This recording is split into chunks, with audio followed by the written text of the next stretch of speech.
I work as a bartender at a lively bar and restaurant just outside Baltimore.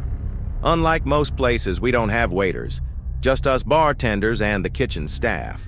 Customers place their orders at the bar and pick them up themselves. I'm not exactly sure why management set it up this way, but it keeps the pace fast, which I don't mind. That night started out like any other weekend shift, loud, packed, and chaotic. A group of college kids had taken over the place, ordering rounds of tequila shots faster than I could prepare them. As I rushed around serving drinks, something unusual caught my eye. An elderly couple had taken a seat in a booth tucked away in the corner. At first, I didn't think much of it, but as time passed, something felt off. They weren't eating, drinking, or even talking. They just sat there, staring at the wall in complete stillness. When I finally got a break, I decided to check on them. As I approached, the woman remained completely unresponsive, her gaze fixed on the wall. The man, however, slowly turned his head toward me in an unnaturally slow motion. His face was pale, deeply wrinkled, and his sunken eyes sent a chill through me. He didn't speak, just gave a single firm shake of his head. There was something unsettling about his stare that made my stomach twist. I tried to shake off the eerie feeling and focus on my work, but I couldn't stop thinking about them. Later, when the crowd thinned, I glanced over again and froze. They were both staring directly at me now. The woman's cold, unwavering gaze made my skin crawl. I forced myself to look away, pretending to be busy.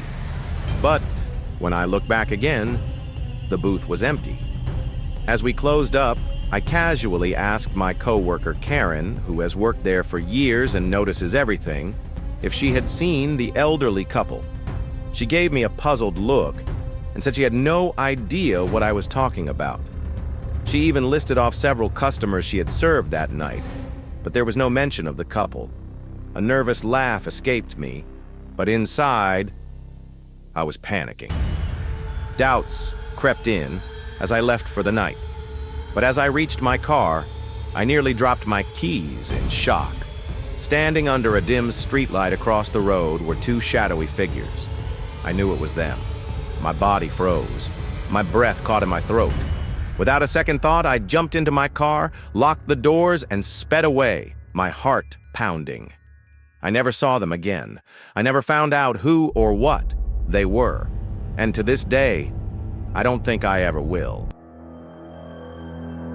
Breakups are never easy, even when they're the right choice. I recently ended a 2.5-year relationship, not messy, just a realization that we weren't meant to be.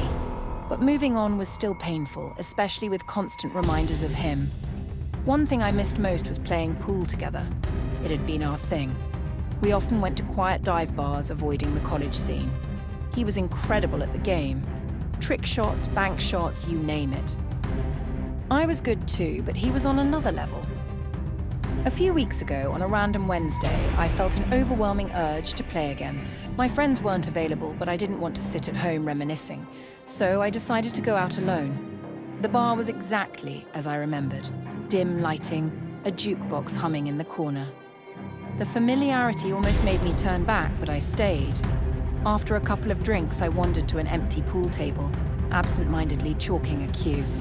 Before I could decide whether to play alone, a guy about my age approached and asked for a game. I agreed. He was decent, but not exceptional. I won every round.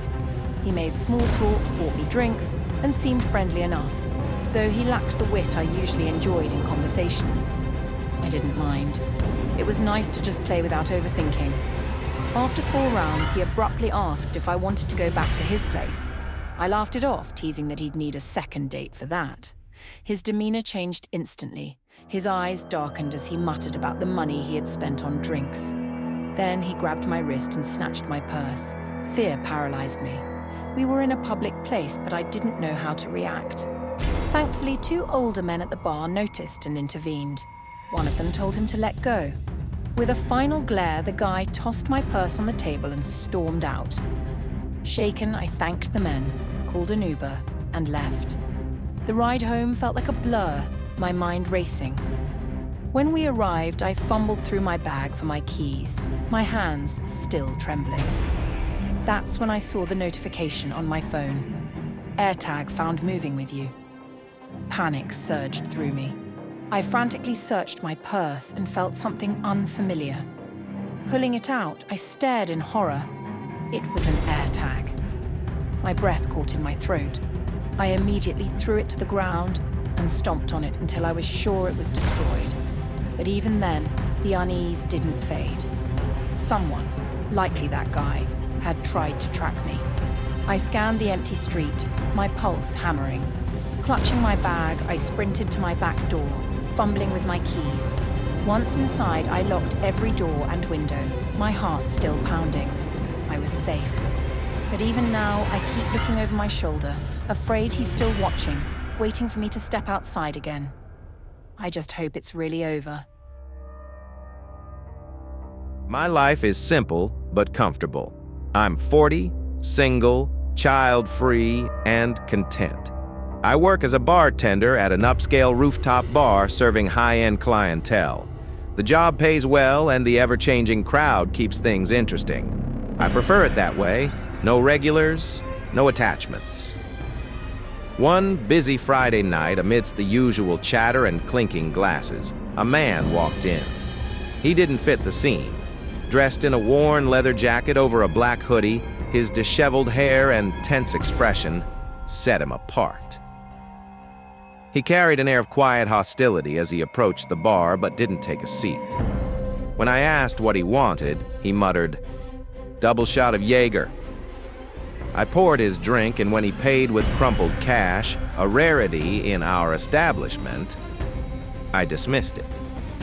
But as I turned to leave, his next words sent a chill down my spine.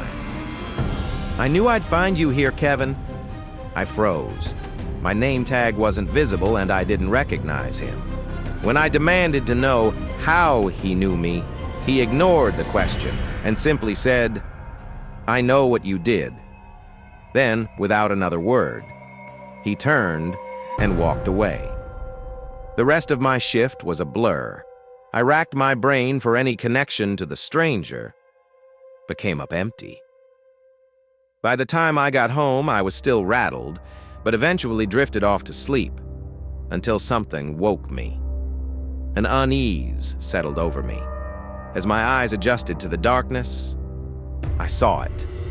A shadowy figure standing near my bedroom door. My pulse spiked. I didn't move. Then, in one swift motion, I bolted upright and yelled. The figure darted toward the door, something clattering to the floor as he fled. By the time I reached my front door, it was wide open. He was gone. Shaking, I locked the door and turned back to my room, switching on the light. That's when I saw it. A knife, one of mine, from my own kitchen. A wave of nausea hit me. He hadn't just broken in. He planned to hurt me. Maybe worse. I called the police. They arrived quickly, searched the house, but found nothing. I described the man from the bar and handed over our security footage, but there were no leads. Here's the part that still haunts me. I always lock my doors, every night, without fail. Yet there were no signs of forced entry, no broken windows, no tampered locks. I haven't seen him since, but the fear lingers. What if he comes back?